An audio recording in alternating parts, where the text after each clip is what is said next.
It's a Louisiana Book Festival, and lots of folks are excited. It's a real tribute to Louisiana's love of literature and our celebration of reading. And the Book Festival has really been a hallmark of Baton Rouge in the fall every year. We didn't have it 2 years ago. We brought it back last year after I got elected, and this is the second year since it's returned. It'll be bigger and better than ever. We have 150 authors with us for the festival.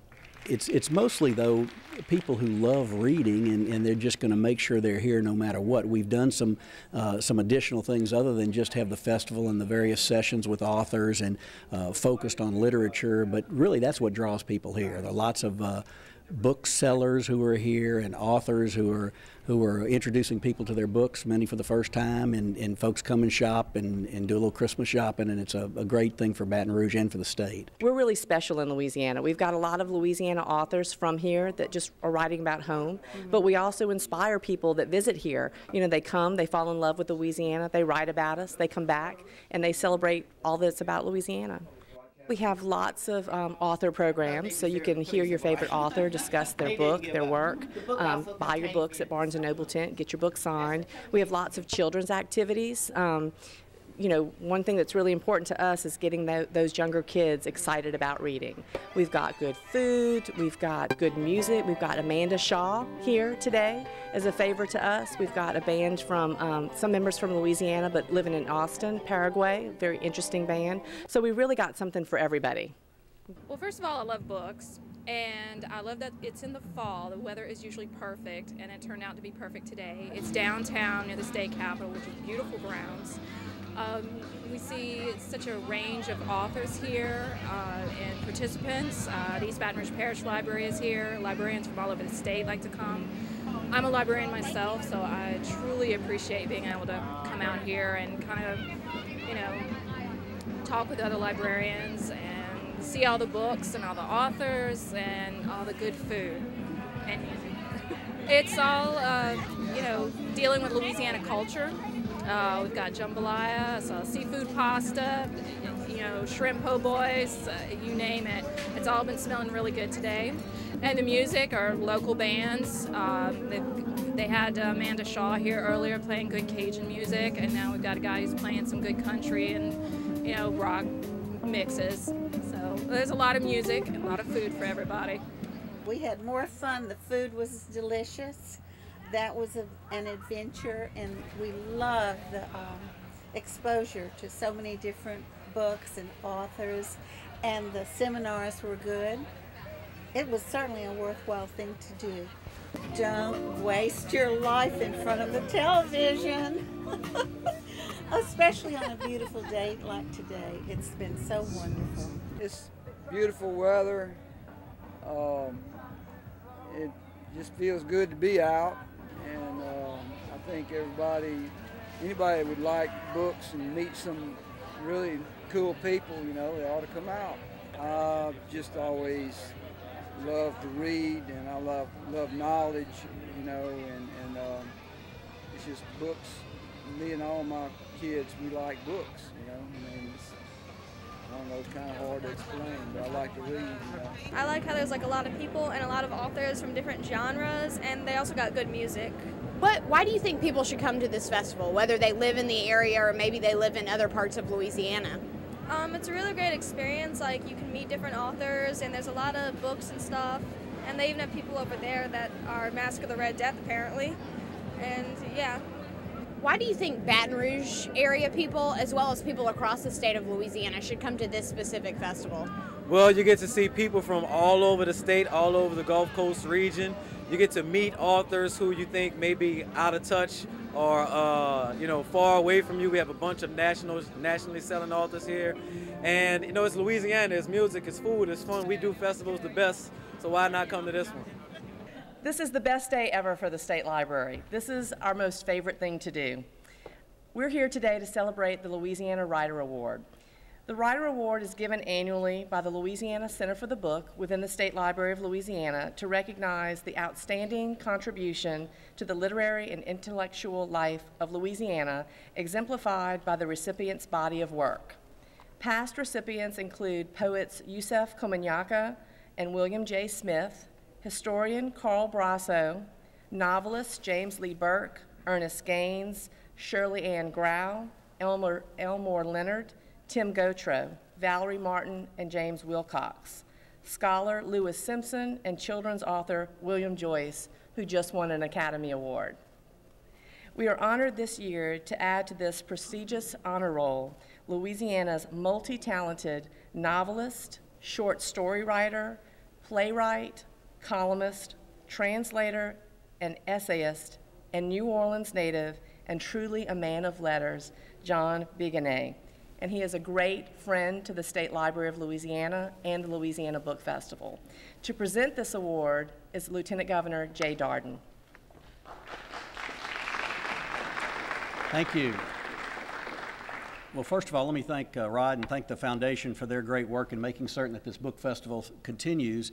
And to Rebecca Hamilton and Jim Davis and the entire staff, congratulations on another great job in making certain that Louisiana appreciates its tremendous literary history. If you listen to the names of people who have received this award previously, you realize the impact that so many of them have had on a national and international basis. And if any state is to celebrate its artistic legacy and its literary legacy, it ought to be the great state of Louisiana. So I'm very pleased to be a part of this festival. I think the cool weather is going to bring out the crowd, not keep away the crowd.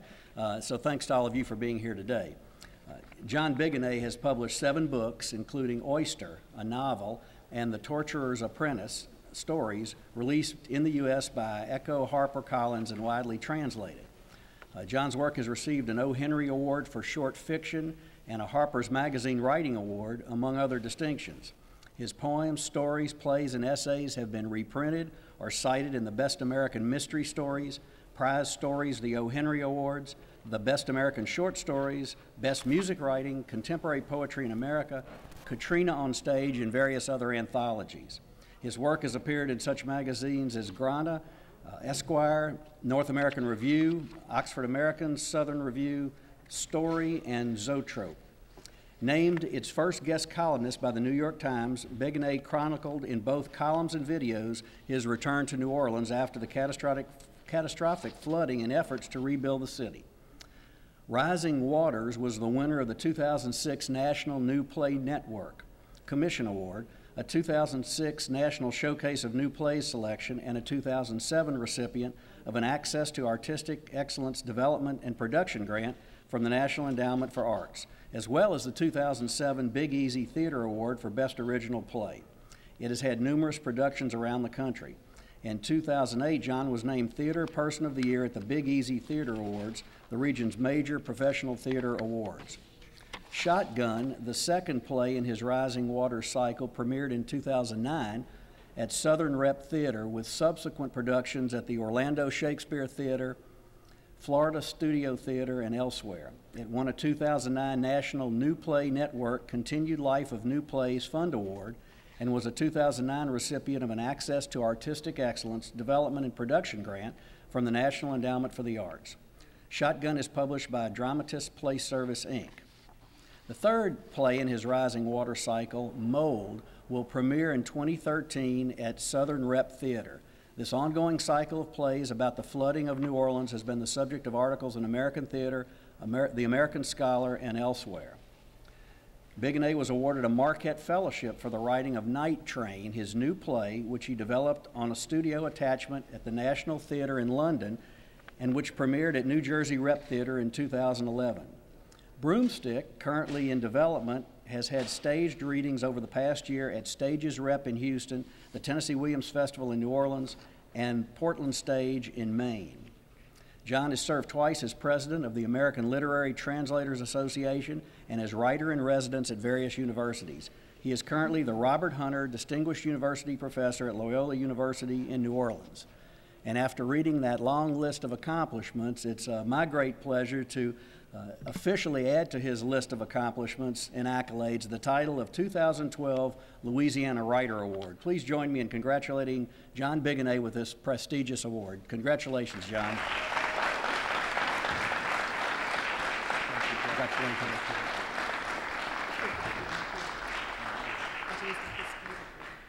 I began as a poet, moved on to short stories, wrote a novel called Oyster, set in Plaquemines Parish, Then began to write plays. I was asked by the New York Times to be a guest columnist after the collapse of the levees in New Orleans.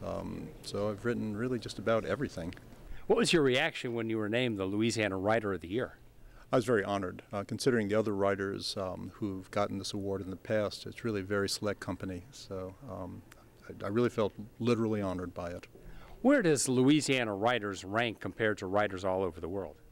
It's really astounding that such a small state has produced so many writers that have influenced American literature. Certainly in France, there's a great deal of attention paid to Louisiana writing, but really throughout the world, our writers have contributed not just to American culture, but I think to the international literary community. What advice would you have to someone who wants to become an author? Write every day and read every day. It's like any other craft. The more you practice, the better you get at it, and there's a lot to learn about being a writer. What's your reaction to the Louisiana Book Festival? It's one of the best festivals I visit every year. It's an extraordinary group of talent that's assembled here. A chance to meet readers and talk about the work that you've done is unusual for a writer. We usually write alone.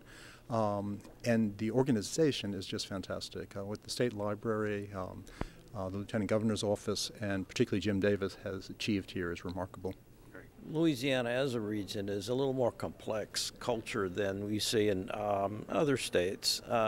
But every writer, when he starts, has to set his story somewhere. He has to depend on where he's lived all of his life. Ernest Gaines once said that a writer has everything that he needs in the way of a sense of place by the time he's 16 years old. And that's very true, because when you're young, you pick up all the nuances of where you're from, whether it's Kansas or Louisiana or North Carolina or West Texas. So in a sense, all writers are regionalists if setting has an important place in their fiction. The New South journalism, it's the topic of the latest edition of the Oxford American magazine. And we're interviewing or talking with 3 different authors who wrote pieces in that magazine. They're all very different. One wrote an interesting piece on magazine fact-checking. The other one wrote a book about people who traipse through the woods watching birds. And then there's Chris Rose, who's written a really compelling piece about the changes at the Times-Picayune and the relationship that city and the people have with the newspaper. I was born and raised here, and when I went away to school in New Haven, Connecticut, that is when Louisiana really came alive for me. And I began writing about Louisiana there with Robert Penn Warren was my creative writing teacher.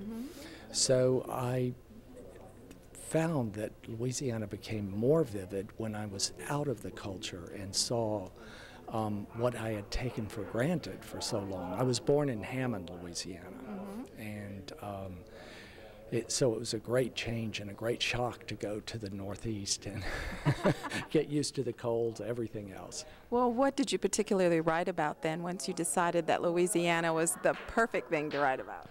I settled down into creating a fictional town and parish. It was Tula Springs, Louisiana, which is in sort of on the border between Mississippi and Louisiana, and not far from Baton Rouge. And I just have been able to mine that territory for 9 novels so far. I'm not really an author. I'm what they call in French a raconteur. That's a storyteller.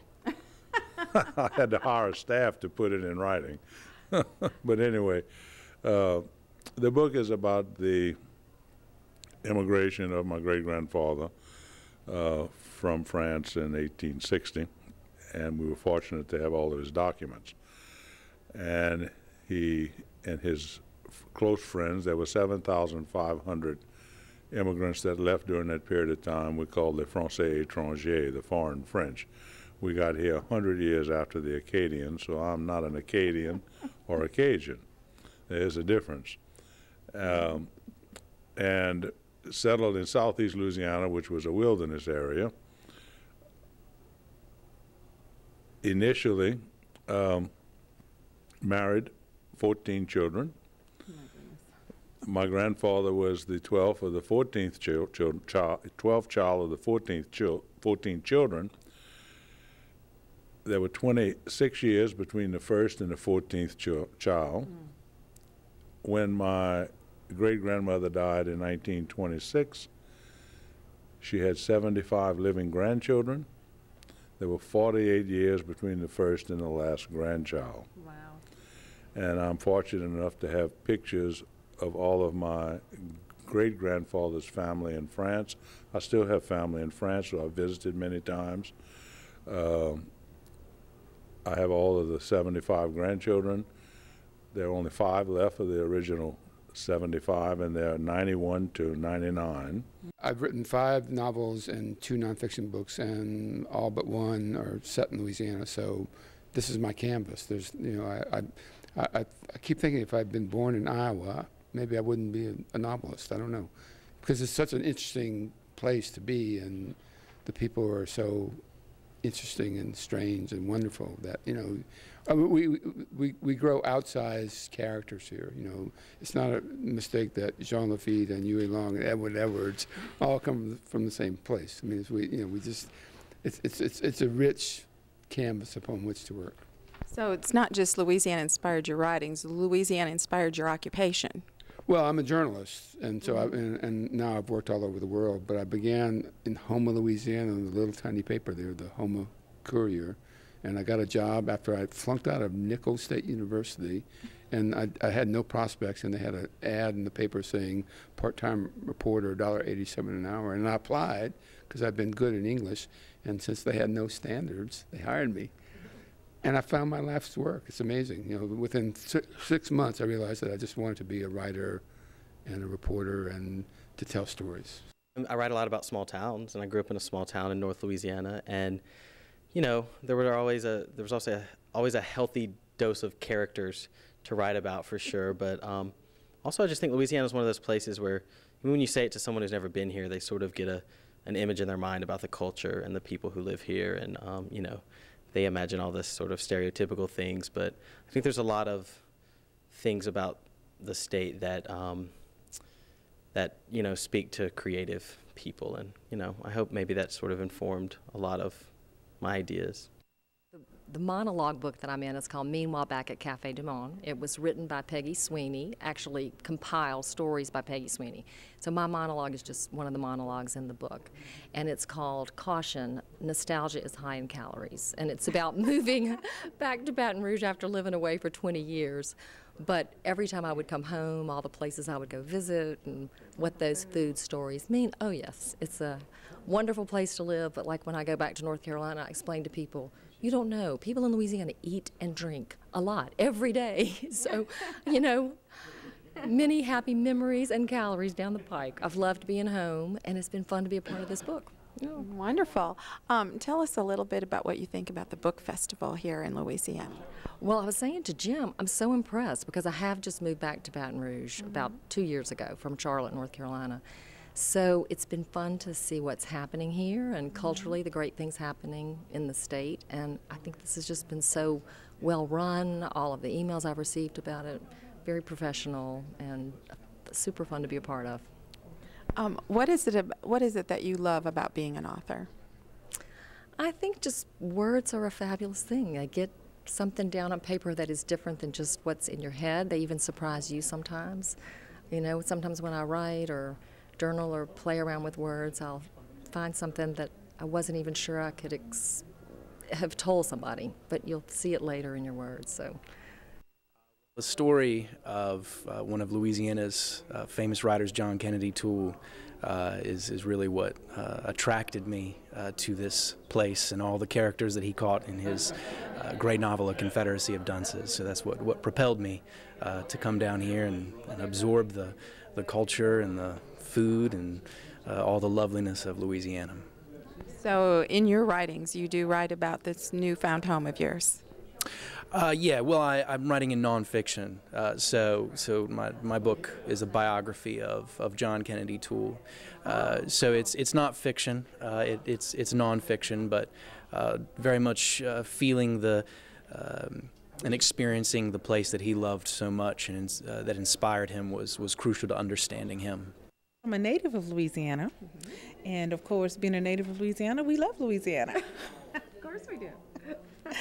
Actually, what inspired me to be an author is I work with 2 colleagues at the McNeese State University, and Arcadia Publisher approached us, well, one of my authors, about writing the pictorial history of Lake Charles for one of their series called Images of America.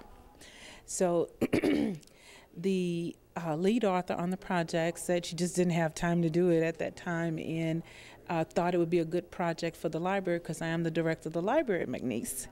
So she took the letter to me and asked, you know, would I be interested in doing it? And of course I freaked out because I said, I cannot do a whole book by myself. What do you mean?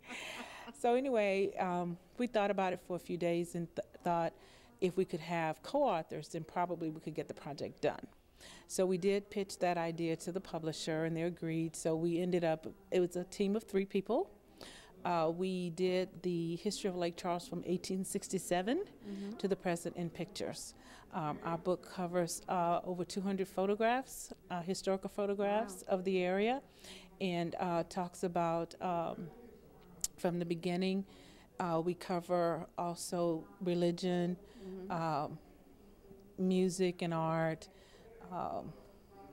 politics a little bit, education, and just current events, some of the current things to the present. So wow, very encompassing. Very encompassing. Well, as a librarian, what are your thoughts on the book festival here? I'm actually very excited to be here. I had heard about the book festival before a couple of years ago and had never had the opportunity to participate.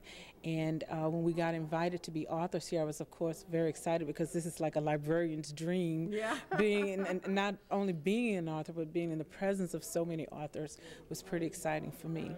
My book is called Louisiana Aviation, An Extraordinary History in Photographs, and it tells the story of Louisiana aviation. It's a fascinating story. Very different, diverse stories, collection really.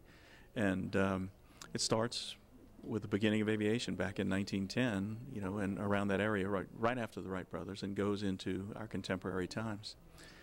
And it's stories like Delta Airlines starting in Monroe. Not a whole lot of people know that. American Airlines had an airmail route that went from New Orleans to Chicago. That was their bread and butter during the Depression. So it's stories like that and that I put together. I'm very pleased with it. Well, wonderful. Tell us a little bit about what you think about the book festival here in Louisiana. I think it's great. It's nothing but support, a lot of camaraderie, a lot of great people to meet. It's just wonderful. Louisiana is such a diverse and unique place. It's filled with conflict. A lot of it is just basically political conflict, and there's probably no better place in Louisiana to make a story. Because if you need a conflict to have a story, we always have conflict. And so you can read a newspaper every day and get a new story every single day because the kind of state we have, part of the being so different from the Protestant North to the Catholic South, it's just a place brewing with different opinions and very strong opinions, and that's a great part of the culture and the history of my native state of Louisiana. What is it about Louisiana that has inspired your works? Well, it has to do with the Evangeline Baseball League, which began in 1934 and lasted with the time out for the war until 1957. And my name of my novel is Dirty Rice, A Season in the Evangeline League. And it's about a young man who comes from Texas, which is where I'm from originally, and plays baseball in the Evangeline League for a year, 1935. And what he runs into in Louisiana, which is you know, a place of excitement, of good food, of a lot of drinking and carrying on, and corruption and hard times. And it was back in the Depression, so it has to do with those kinds of themes. How did you research that book? Well, it's interesting. My uncle, it happened to be the case that my uncle was a pitcher for the Rain Rice Birds in 1930, I guess the last 30s. He led the league in 1934, and so my sister was doing some research and says, you know, Uncle Hookie, he was called Hookie because of his curve that he threw, played for the Rain Rice Birds. So I began doing research into the Evangeline Baseball League and discovered what a wild league it was. It was called the Hot Sauce League in lots of ways by people. It was wild and crazy. They had, you know, various kinds of teams were owned by slot machine syndicates. Some games were called throne games. At the same time, they played some wonderful baseball. There are over 32 teams, 32 small towns in Louisiana during the 30s and 40s, had teams in the Evangeline League, and over 60 players went on and played the big leagues from the Evangeline Baseball League in Louisiana. Wow. So did the story inspire you to be an author, or were you an author who was inspired by the story? The last. I've published 16 books, and that's my most recent novel. And I was inspired by the fact that my uncle had been playing in the baseball league, in the Evangeline Baseball League, and it seemed to me to be a thing that was rich in possibilities. And I wrote the novel, and the University of Louisiana at Lafayette published it, and we're very satisfied with the way it looks. I think it'll continue to grow and grow. It was rated the #2 festival in the world by authors because of the intimate setting that's created in the state capitol and in the tents, and the whole festival is really a very nice, compact area, even though it's spread out in several buildings and several tents. But it's a really conducive to folks interacting with the authors, and for the authors being able to talk about what motivated them to do what they've done. We've got a great website, www.louisianabookfestival.org, that has anything and everything about the book festival, and we'll start working on next year's on Sunday.